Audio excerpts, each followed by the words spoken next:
સાંભળ, તને હું કહું, આજે આપણા દાદાની તિથિ છે, તો આજે દાદાને ભાવતી બધી વસ્તુ બનાવજો. અને દાદા લાડવા ભાવતા, શીરો ભાવતો, ભજીયા ભાવતા, એટલે મેં તને કીધું ને એ વસ્તુ તો બનાવજે, પણ બીજી જાજી વસ્તુ બનાવજે. આજે દાદાની તિથિ છે એટલે એને થાળ ધરવાનો છે આપણે.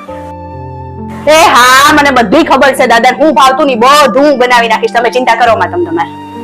એ બટા જરાક પાણી પાવ ને. અને હવે જમવાને કેટલી વાર છે? મને થાળી કરજો ને કેટલા વાગ્યા? પણ ભૂખ લાગી છે. બહુ ઉતાવળ છે. હા, અત્યારે હક નથી લેવા દેતા, એક બાજુ મારે થાળ ધરવો છે.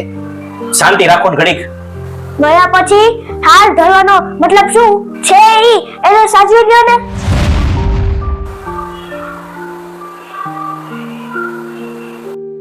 જય શ્રી કૃષ્ણ મિત્રો, આ તો ફક્ત એક વિડીયો હતો જેના મારફતે અમને કંઈક સારા સંદેશ આપવા માંગીએ છીએ કે માવતર છે એને સાચવી લઈએ. ગયા પછી ગમે એટલા 36 જાતના ભોજન જમાડશું ને તો પણ એ નથી પહોંચવાના. જે માવતર છે ઘરમાં એને આપણે બરાબર સાચવી લઈએ.